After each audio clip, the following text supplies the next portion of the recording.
Alright YouTube, it's time for preparing chamomile with Styxhexenhammer, and as you can see, I've got like a grasshopper friend that was in the bowl. This video is going to be about specifically what I do to prepare the chamomile for making tea. It's a lot more simple than you'd think. It doesn't require anything elaborate. First, take stock of the difference between these and those with the petals. Don't take these. Those have already been pollinated. They're going to become seeds. There's not much you can do about it anyway. What you're going to want to do, this is Roman chamomile, not German chamomile, first of all. That's important. What you do is you simply insert your thumbnail underneath the head and pop it off. Put it in the bowl. Get another one, pop it off, and put it in the bowl. And you're going to do this for some time. It's actually rather quick once you get used to it. Obviously, I'm holding the camera in my good hand right now. Part 2 here, I'll splice the video together. I'm going to have to make multiple recordings and put it on like Windows Media Player or something. But basically, you're just going to go through and harvest roughly like 90% of the heads that have petals on them, and then we'll get to the washing process. Alright YouTube, you've picked your chamomile, Roman or German, it doesn't really matter. Now imagine what other things you may need. A strainer, it doesn't really matter what kind, mesh, whatever. Some paper towels, that's really about all you need. Now, put it in the sink. Some water in it. Oh yeah. Now just dunk it around. Because you've got dust particles on these flowers, potentially insects. Sometimes you'll find the occasional ant or something like that. Not often, but sometimes. Now then, they've been inundated a little bit. That just helps get the dry dust off. If it's just rained, you probably won't have this problem. Now you're going to take your strainer, lift this up out, put a strainer in. Don't worry, it'll guard it from touching the bottom here. Now pour it in a bit. And of course you're going to get some of this. It tends to cling to surfaces, honestly, by the petals. Just take them all. You won't need the bowl again, so fuck the bowl. Reminder, this is just a partial picking. This is not a full picking of chamomile. I picked maybe 10% of what I've got out there. Now just sort of shake it around a little bit, get some of the excess moisture off. It doesn't need to be perfect. There can be a little bit of excess moisture on it. Sort of move it around. When it feels sort of papery on the petals, that's when it's dried enough.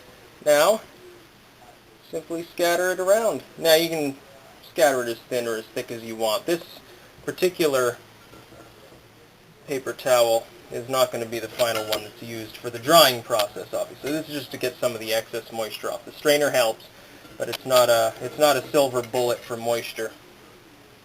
Just sort of spread it out, and then we'll see what we're doing next after this is in here. And if there are a few flowers in here that sort of got macerated away from their petals, don't worry about them too much. Trust me, you'll get plenty of chamomile. One plant will produce 100 flowers potentially. Now what you've got is here. I'm just going to spread it out. Yes, I am slightly intoxicated. It's okay. For gardening work, you gotta be happy little flowers. You sort of spread it thinly, and right now those are still damp. You're gonna take 3 more paper towels. I know this is a little bit makeshift, the setup I got here, dirty dishes and shit. Now what you're gonna do, simply roll this up, sort of shake it around a little bit. Dump it on there. And now those are tolerably dry. You don't get all of them. There'll be a few flowers clinging to it or spill out on the counter or whatever. Now I'm going to spread these out. Be back in a moment. Alright YouTube, and here's the chamomile set out to dry right in front of the window, of course. This will take about 2 days. In really sunny conditions it'll take 2 days. It'll take a little bit more. I've got a cat friend here. Hi Gizmo. Hey, yeah, you can't have chamomile. You get catnip tea. This will take 2 or 3 days depending on weather to really dry. If it's really hot and sunny, it'll dry very fast. And what it will turn into is this. It's kind of browned on where the petals were. It's kind of, it's easily minced up into a sort of tea dust, like grounds or something like that. And there's a significant amount of tea here. This is, keep in mind, I've only been partially harvesting the chamomile, and I've been drinking a lot of it. Others have been drinking it, so this is what's left over thereafter. This is a good 20 cups or 30 cups worth of chamomile. It doesn't really take that much. You'd be surprised. You take a pinch about that size and put it in the tea kettle and brew it up, and it'll come out a dark yellow, very, very rich. The flavor is like German chamomile. This is Roman chamomile, of course, I've said. The flavor is similar to German chamomile, only a little bit earthier, a little bit herbier, and it's got more medicinal qualities. It's also an antibacterial. You can actually make a weak tea with it. Wash your face with it. It will help to prevent acne or treat acne.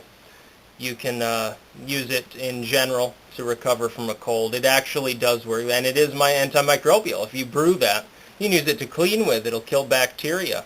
That's scientifically proven. That has nothing to do with like superstition or, you know, oh, I'm going for herbalism here or anything like that. It's actually, it does have antimicrobial compounds in it. It's probably better than washing your hands with antimicrobial soap, honestly. So there's the chamomile set out to dry, and in a couple days it'll be dry and ready, and you can grow it easily. You can get seeds off eBay easily for fairly cheap. Roman chamomile is better than German. It's a perennial in most climates.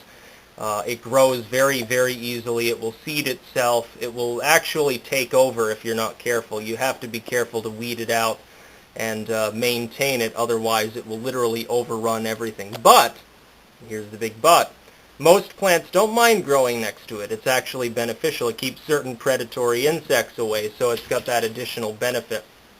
I hear a cat fight going on behind me here. But yeah, this is a significant amount of tea, and keep in mind, again, this is like 10% or something of what's out there from a handful of the plants that I've got growing. That's about all.